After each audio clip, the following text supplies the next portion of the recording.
नमस्कार, स्वागत है आप सभी का एसएससीएन न्यूज के इस बुलेटिन में। आइए सबसे पहले नजर डालते हैं आज के सुर्खियों पर।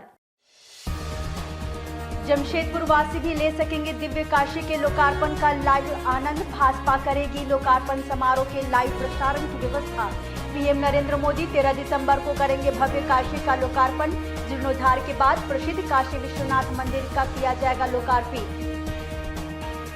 जमशेदपुर से सटे गालूडी के ग्रामीणों ने डीसी ऑफिस पर घुटने टेक हाथ जोड़ किया प्रदर्शन। एनएचएआई के विरुद्ध नारेबाजी कर लगाई इंसाफ की गुहार। अधिग्रहित भूमि के लिए उचित मुआवजे की कर रहे मांग। कहीं सुनवाई नहीं होने पर पहुंचे डीसी ऑफिस। और जमशेदपुर के बागबेरा सरस्वती शिशु विद्या मंदिर में बुजुर्गों का हुआ सम्मान। विद्यालय ने दादा दादी नाना नानी सम्मान का किया आयोजन। बुजुर्गों एवं बच्चों के लिए अनेक प्रतियोगिताएं की गई आयोजित। आजादी के अमृत महोत्सव के अवसर पर हुआ समारोह। आइए बात करते हैं भव्य काशी के लोकार्पण के जमशेदपुर में सीधे प्रसारण की हो रही व्यवस्था की। प्रधानमंत्री नरेंद्र मोदी आगामी 13 दिसंबर को जीर्णोद्धार के पश्चात भव्य काशी दिव्य काशी का उद्घाटन करने जा रहे हैं। भारतीय जनता पार्टी की ओर से इसका लाइव प्रसारण करने की व्यवस्था की जा रही है। जमशेदपुर जिला भाजपा अध्यक्ष गुंजन यादव ने प्रेस कॉन्फ्रेंस कर बताया कि जमशेदपुर के लोग भी इसे लाइव देख सकेंगे। प्रधानमंत्री नरेंद्र मोदी के नेतृत्व में केंद्र सरकार बनारस स्थित विश्व प्रसिद्ध विश्वनाथ मंदिर एवं उसके आसपास के मंदिरों का जीर्णोद्धार एवं उनकी पुनर्सज्जा करा रही है, जिसका कार्य पूरा हो चुका है। आगामी 13 दिसंबर को प्रधानमंत्री नरेंद्र मोदी नए रूप में सुसज्जित भव्य काशी दिव्य काशी का उद्घाटन करेंगे।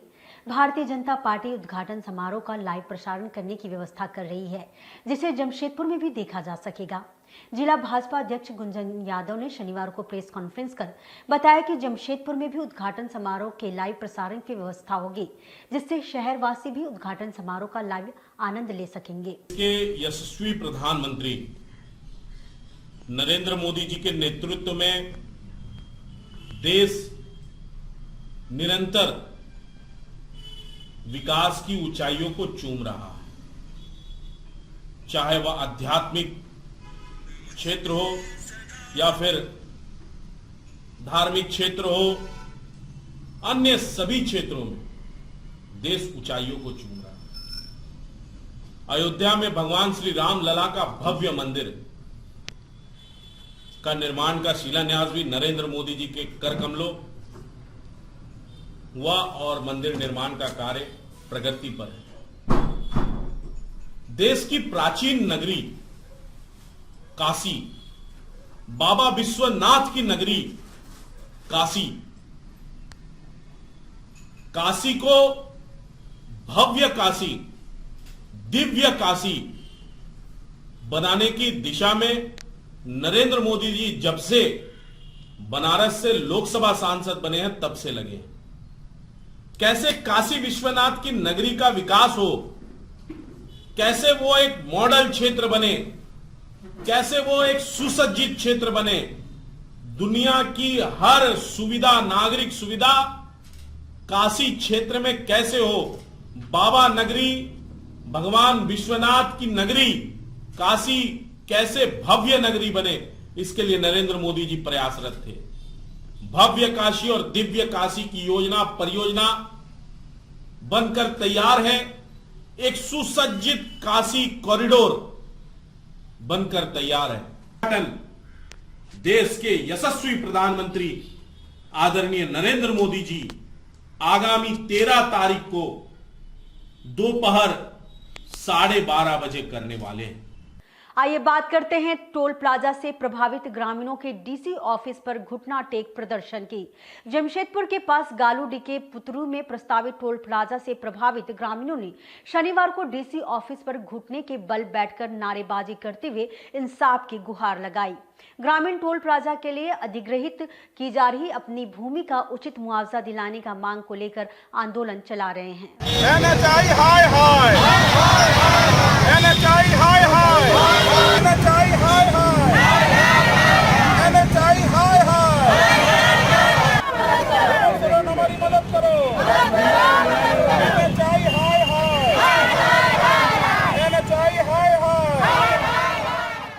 पुत्रू में प्रस्तावित टोल प्लाजा के लिए अधिग्रहित की जा रही जमीनों के लिए मुआवजे के रूप में ग्रामीणों को बहुत कम राशि दी जा रही है। ग्रामीण इसका विरोध करते हुए अपना जमीन देने से इनकार कर रहे हैं, लेकिन उनकी कहीं सुनवाई नहीं हो रही है।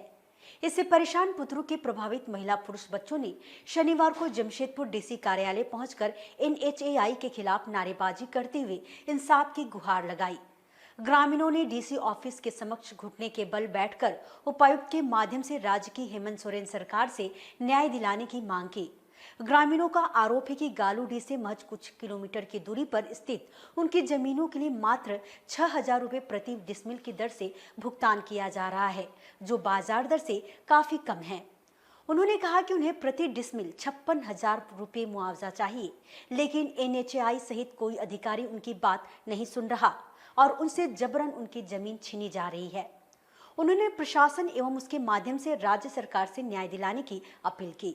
ग्रामीण इस दौरान ADM लॉ एंड ऑर्डर द्वारा अपने साथ किए गए व्यवहार से भी आक्रोशित दिखे। प्रदर्शनकारियों में शामिल रैयत चांद कुमार ने पुत्रू में टोल प्लाजा निर्माण एवं उसके लिए ग्रामीणों को कम मुआवजा दिए जाने को लेकर कई सवाल खड़े करते हुए प्रशासन को उचित मुआवजा नहीं मिलने तक जमीन नहीं देने एवं जबरन जमीन लिए जाने पर आत्मदाह करने की चेतावनी भी दी थी। और वहाँ हम लोग के पुत्रू गालूडी में एक टोल प्लाजा बनाया जा रहा है। टोल प्लाजा के लिए जो जमीन अधिग्रहित की गई है वो मार्केट मूल्य से क्या मतलब आप कह नहीं सकते कि वो मूल्य है। 6,000 रुपये डिसमिल हम लोगों को प्रति डिसमिल का मुआवजा दिया जा रहा है, जो कि सरासर ही गलत है। मैं कहता हूं कि डिमना चौक से लेके आप चिड़चिड़ा बॉर्डर तक चले जाइए, अगर 24,000 रुपया कट्ठा अगर जमीन आपको कोई मिल जाए तो सरकार हम लोग को वो दे दे और हमारी जमीन ऐसे ही ले ले। दूसरी बात है कि टोल प्लाजा 60 किलोमीटर के दायरे में होना चाहिए। एक डायरेक्शन में अगर 2 टोल प्लाजा होता है, जहां तक कानून कहता है कि एक डायरेक्शन में 2 टोल प्लाजा का बीच का दूरी 60 किलोमीटर होना चाहिए, लेकिन ये जो टोल प्लाजा बन रहा है कोकपाड़ा और पुतड़ू के बीच में सिर्फ 37 किलोमीटर है। यहाँ भी सरकार गलत कर रहा है, वहाँ भी उसको राजस्व का हानि होगा।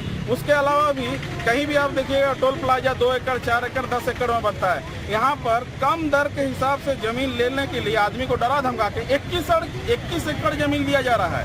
21 एकड़ जमीन में कौन सा टोल प्लाजा बनाया जाएगा भाई, ये बताइए। शायद सरकार को कम दाम में मिल रहा है, इसलिए शायद ये हम लोग को इस तरह का कर रहा है। जो पैसा नहीं ले रहा उसको जबरन जाकर धमकी दिया जा रहा है अमीनों द्वारा कि आज पैसा ले लीजिए, ये नोटिस ले लीजिए, ना तो कोर्ट में जमा कर देंगे पैसा। हम लोग कहते हैं कोर्ट में जमा कर दीजिए पैसा, लेकिन हम लोग को उचित दर दीजिए। हम लोग जमीन देने के लिए आज भी मना नहीं कर रहे, लेकिन हम लोग का 1,25,000 रुपये का डिमांड है और पहले भी हम लोग बोल चुके हैं और इसके लिए हम लोग घुटना भी टेक चुके हैं, जिसमें हम लोग का माननीय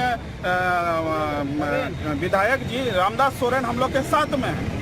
उन्होंने बोला कि आप लोग जाइए और उसके बाद जो भी होगा इसका हम समाधान करेंगे। और इसके लिए आज हम लोग समाधान करने के लिए आए थे, जिसमें ADC प्रसाद जो है हम लोगों को सबको आर्बिट्रेशन के लिए हम लोग सबको ही आए थे। विस्थापित तो सब हो रहे, सबों का बात सुनना चाहिए। उन्होंने एक ऐसा मतलब हम लोग के साथ किया कि आप लोग निकलिए।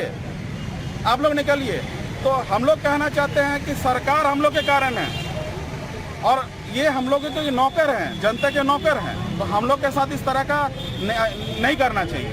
1 महीना के अंदर हम लोग का मांग पूरा नहीं किया गया तो अनिश्चितकालीन के लिए ये टोल प्लाजा को बंद कर दिया जाएगा और यहाँ काम बाध्य कर दिया जाएगा। और हो सकेगा अगर हम लोग को जबरदस्ती किया जाएगा तो हम लोग यहाँ आत्मदाह करने के लिए भी रेडी। पार्षद तुलसी मुर्मू ने भी प्रभावित ग्रामीणों की मांगों का समर्थन करते हुए कहा कि ग्रामीणों को उनकी जमीन के लिए उचित मुआवजा मिलना चाहिए।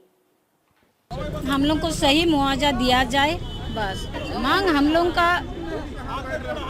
देखिए आज रेवेन्यू सरकार पर डिसमिल 56,000 रुपया दिया जा रहा है, तो आज हम लोग को 5-6 हज़ार किस हिसाब से दिया जा रहा है। हम लोग का मांग ये है सही मुआवजा दिया जाए, बस हम लोग सोचे में शांति हो जाएंगे।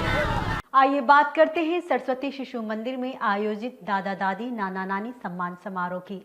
जमशेदपुर के बागबेरा स्थित सरस्वती शिशु विद्या मंदिर में शनिवार को आज़ादी के अमृत महोत्सव के अवसर पर दादा दादी नाना नानी सम्मान समारोह का आयोजन किया गया। इस दौरान विद्यार्थियों ने दादा दादी नाना नानी का सम्मान करने के साथ ही स्कूल द्वारा आयोजित खेल प्रतियोगिताओं में भी भाग लिया। किसी भी समाज और संस्कृति में बच्चों के सम्यक विकास की रीढ़ उनके दादा दादी नाना नानी होते हैं, लेकिन हाल के समय में समाज में उनके प्रति उपेक्षा का भाव खत्म करते हुए उन्हें सम्मान सम्मान दिलाने को लेकर सरस्वती शिशु विद्या मंदिर के बहन भाइयों के लिए दादा दादी नाना नानी सम्मान का आयोजन किया गया। समारोह का अतिथियों ने दीप प्रज्वलित कर उद्घाटन किया, जिसके बाद विविध सांस्कृतिक एवं बौद्धिक कार्यक्रमों के साथ ही दादा दादी नाना नानियों के लिए विविध खेल प्रतियोगिताएं भी आयोजित हुई। इन प्रतियोगिताओं में शामिल होकर सभी बुजुर्गों ने भी अपनी सहभागिता सुनिश्चित की। अंत में इनके विजेता बुजुर्गों को स्कूल प्रबंधन की ओर से पुरस्कार देकर सम्मानित भी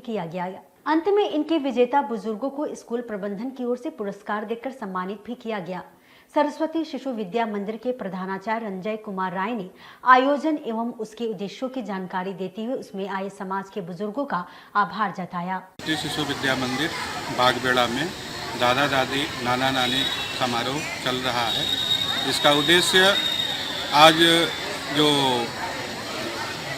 दादा दादी नाना नानी अपने घरों में उपेक्षित है, भैया बहन उनसे संस्कार ले और उसको अपने अंदर उतारे, इसलिए उनका सम्मान कार्यक्रम अपने विद्यालय में रखा गया। कार्यक्रम का उद्देश्य है कि भैया बहनों में अपने दादा दादी नाना नानी माता पिता के प्रति आदर का भाव हो, सम्मान का भाव हो।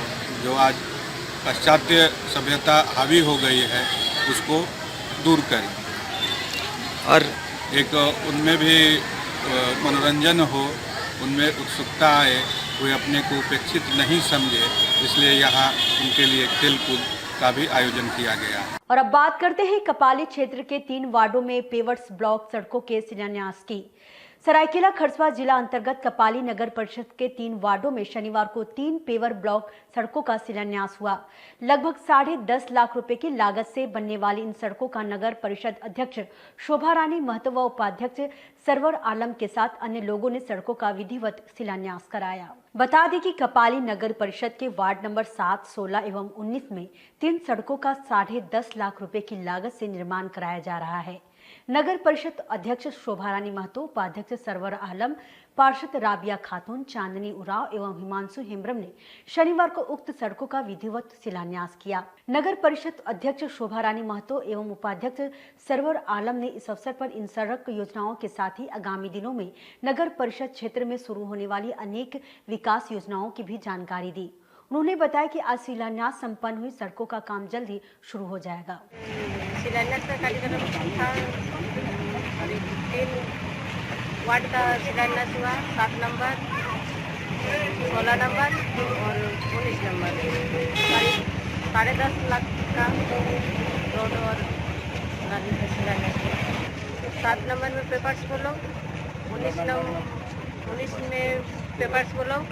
कार्यक्रम था कपाली नगर परिषद के फंड से लगभग 10.5 लाख रुपए का 3 छोटे छोटे रूट का शिलान्यास हुआ।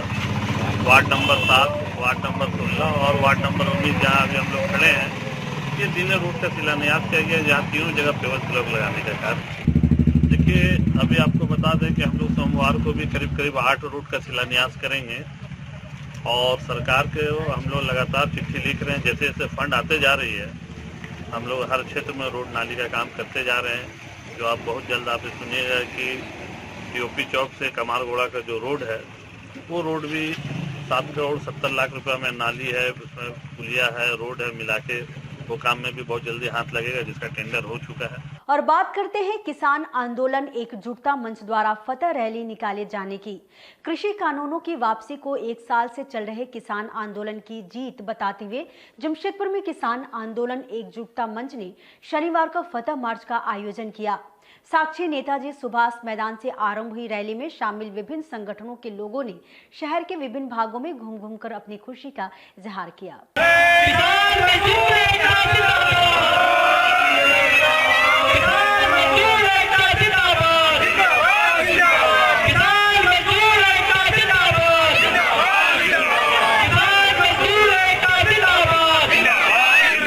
बता दें कि केंद्र सरकार द्वारा कृषि कानूनों को वापस लिए जाने को विगत 1 साल से आंदोलन चला रहे किसान संगठनों ने अपनी जीत बताते हुए 11 दिसंबर को विजय दिवस मनाने का ऐलान किया है। इसके साथ ही किसान आंदोलन खत्म हो जाएगा। इसी के तहत जमशेदपुर में किसान आंदोलन एकजुटता मंच ने शनिवार को साक्षी नेताजी सुभाष मैदान से फतह रैली का आयोजन किया। इसमें किसान आंदोलन एकजुटता मंच में शामिल सभी संगठनों के कार्यकर्ता शामिल हुए। नेताजी सुभाष मैदान से निकली फतह रैली वहां से पुराना कोट एवं साक्षी गोलचक्कर होते हुए शहर के विभिन्न भागों से होकर गुजरी। इस दौरान रैली में शामिल लोग किसान एकता एवं किसानों को मिली जीत के समर्थन में नारे लगाते चल रहे थे। रैली में शामिल गुरुशरण सिंह, सुमित राय एवं हरिविंदर सिंह मंटू ने फतह रैली की जानकारी देते हुए इसे किसान मजदूरों की एकजुटता की जीत बताया। उन्होंने इसे सिर्फ किसानों नहीं बल्कि देश की 125 करोड़ जनता की जीत बताते हुए इस पर खुशी जाहिर की। जो 1 साल से किसान आंदोलन चल रहा था वो समाप्त हुआ है, ऐतिहासिक जीत हुई है और ये जीत केवल किसानों की नहीं है, पूरे भारतवर्ष की 130 करोड़ लोगों की जीत है। और इसके साथ मैं कहना चाहूँगा कि भारत के लिए एक संदेश नहीं है, पूरी दुनिया के लिए ऐसा संघर्ष जिसमें एक बलिदान भी है, जिसमें एक संभावना भी है। जब बलिदान और संभावना मिलकर जीत हासिल करते हैं, ये पूरे दुनिया को एक मैसेज जाता है। मैं आशा करता हूँ कि आने वाले समय में सरकार किसानों का सभी अपनी स्कूटी बाइक में झंडा लगा लें, किसानी झंडा। 130 करोड़ जनता को इसी तरह से जीत हासिल हुई है, जो आगे भी श्रेय 130 करोड़ जनता को ही जाता है, जिन्होंने प्रशासन ने और भी जिस संस्था जत्था ने आज साथ दिया है उनको भी हम धन्यवाद करते हैं। और ये फतेह दिवस के सबको शुभकामनाएं और देशवासियों को बहुत बहुत धन्यवाद। और फतेह मार्च है, विजय जुलूस है, पूरे देश भर में जो किसान आंदोलन ऐतिहासिक जीत हासिल किया है। इस ऐतिहासिक जीत के बाद जो किसान आज लौट रहे हैं अपने बॉर्डर से, अपने घर को लौट रहे हैं विजय पाकर, जीत हासिल करके। देश भर में संयुक्त किसान मोर्चा ने आह्वान किया, जहां भी आंदोलन हो रहा है वहां पर ये विजय जुलूस निकालने के लिए जमशेदपुर में पिछले 1 साल से किसान आंदोलन एकजुटता मंच की ओर से लगातार संयुक्त किसान मोर्चा के साथ कंधे से कंधे मिलाकर के हम लोगों ने यहाँ कार्यक्रम किया। तो आज उसी के आह्वान पर आज हम लोग भी यहाँ पर विजय जुलूस निकाल रहे हैं। जमशेदपुर के विभिन्न सड़कों से गुजरते हुए बालीकुमार में जाकर के हम लोग एक सभा करेंगे। पूरा नाम केंद्र की सरकार ने किसानों की मान दिया है। मैं सरकार को किसान आंदोलन एकजुटता मंच के बैनर तले किसान मोर्चा के दिल्ली के आह्वान पर हो रहा है। मैं सभी साथियों से आग्रह करूंगा, इसे आरंभ करने से पहले आरंभ किया जाएगा। मैं सभी साथियों से आग्रह करता हूँ सुभाष चंद्र बोस की परिक्रमा पर चले और वहाँ पर माल्यार्पण करने के बाद हम जो अपनी फतेह मार्च रैली है उसका शुभारंभ करेंगे। और आइए बात करते हैं बैंकों के निजीकरण के विरोध में यूएफबीयू द्वारा बैंक हड़ताल का आह्वान किए जाने की। केंद्र सरकार की बैंकों के निजीकरण की नीति का विरोध करते हुए United forum of bank unions UFBU ने आगामी 16 एवं 17 दिसंबर को देशव्यापी बैंक हड़ताल की घोषणा की है। फोरम के जमशेदपुर स्थित नेताओं ने प्रेस कॉन्फ्रेंस कर कहा कि सरकार उनकी बात नहीं मानती तो बैंक कर्मी बेमियादी हड़ताल पर भी जा सकते हैं। बता दें कि केंद्र सरकार बैंकों के निजीकरण की नीति पर काम कर रही है। इसके लिए संसद के शीत सत्र में सरकार की ओर से बैंकों में सरकारी हिस्सेदारी 26% तक करने का प्रस्ताव भी लाने वाली है, जिसके बाद बैंकों के निजीकरण का रास्ता साफ हो जाएगा। बैंक कर्मचारी इसे बैंक कर्मियों के साथ ही देश की जनता के लिए भी गलत मानते हुए इसका विरोध कर रहे हैं। विभिन्न बैंकों के यूनियनों द्वारा इस संबंध में आंदोलनात्मक गतिविधियां भी चलाई जा रही है। विभिन्न बैंक यूनियनों के एकजुट संगठन यूएफबीयू भी इसके विरुद्ध मुहिम चला रहा है। यूएफबीयू की जमशेदपुर इकाई के पदाधिकारियों ने शनिवार को प्रेस कॉन्फ्रेंस कर बताया कि सरकार के इस निर्णय के विरोध में आगामी 16 एवं 17 दिसंबर को देशव्यापी बैंक हड़ताल का निर्णय लिया है। इसके तहत कर्मचारी बैंक बंद रखकर अपना विरोध प्रकट करेंगे। लेकिन अगर सरकार इस पर भी नहीं मानती और संसद में बिल पास कराती है तो यूएफबीयू के बैंकों में भी बेमियादी हड़ताल का भी आह्वान करेगी और सरकार जब तक उनकी मांगे मान नहीं लेती तब तक हड़ताल जारी रखेगी। आज United forum of bank union के कार्यक्रम के तहत प्रेस कॉन्फ्रेंस पूरे देश में हो रहा है। हम लोग आंदोलनरत हैं क्योंकि ये विंटर सेशन में गवर्नमेंट बैंकिंग अमेंडमेंट कर रही है, बैंकिंग लॉज में, बैंकिंग लेजिस्लेशन एक्ट में, जिसमें कि अपनी हिस्सेदारी को वो 26% तक लाना चाह रही है। इससे निजीकरण का रास्ता साफ हो जाएगा और यह कदम ये कहीं से भी किसी भी आम नागरिक के लिए भी एक सही नहीं है। और हम लोग ये आज हम लोग कंटिन्यूसली इस अगर वो हरधर्मिता लागू रहा और वो नहीं मानी सरकार तो हम लोग इंडेफिनिट स्ट्राइक भी करेंगे। आज जो बैंक पर एक आरोप थोपा जा रहा है कि लॉस हो रहा है, लेकिन आप लोग को बता दें कि किसी भी बैंक का ऑपरेटिंग प्रॉफिट है। अभी खास करके ऑल बैंक का जो आया फिगर वो 2020-21 का भी 1,97,000 करोड़ से ज़्यादा है ऑपरेटिंग प्रॉफिट है। लेकिन जो एक बड़ी सोची समझी नीति के तहत, साजिश के तहत वो राइट ऑफ करने पर बाध्य कर दे रही है। प्रोविजनिंग के चलते वो लॉस में दिखा रही है कि ये लॉस में जा रहा है। एक नया कानून इंसॉल्वेंसी बैंक्रप्सी कोड लाई है गवर्नमेंट, जो कि जिसके माध्यम से वो सारे मतलब डिफॉल्टर जो खास करके बिग डिफॉल्टर है उनको वो बहुत औने पौने दाम में वो एक निपटारा कर रही है। और बताएं कि अभी 13 का जो बिलफुल डिफॉल्टर है उनका एक फिगर आया था 4,64,000 को 1,60,000 करोड़ में। अभी हम लोग तो विरोध कर रहे हैं और सारे यूनियंस, सारे बैंक कर्मी हम लोग एक umbrella union United forum of bank union के तहत हम लोग एक इसको संघर्ष कर रहे हैं और ये लगातार संघर्ष चलेगा जब तक कि हम लोग की बात नहीं सुने। आज के इस बुलेटिन में बस इतना ही। हम फिर हाजिर होंगे कुछ और नई खबरों के साथ। तब तक के लिए SSCN न्यूज की पूरी टीम की ओर से मुझे दीजिए इजाजत। नमस्कार।